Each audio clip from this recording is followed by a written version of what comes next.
We begin with an update on yesterday's homicide in the town of Shelby. News 19's Chandler Brindley was in the La Crosse County Courthouse for a hearing today. And Chandler, what'd you learn?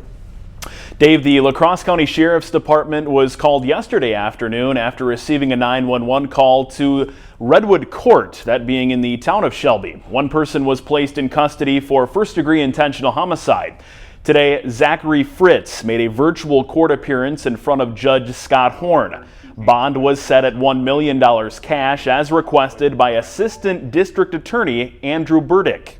This is a situation where the defendant was found in the home covered in his wife's blood. It said that she had killed herself. The stab wounds, the bite marks on her face, the blunt force trauma was not consistent with the self-inflicted injury.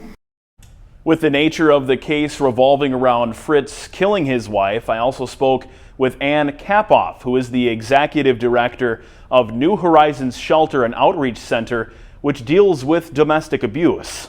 Oftentimes where we see the homicide with domestic violence is when the victim is determined that they're going to leave the relationship, right? And then that perpetrator is like, man, this is my last chance at power and control. And then that's when we see the homicide.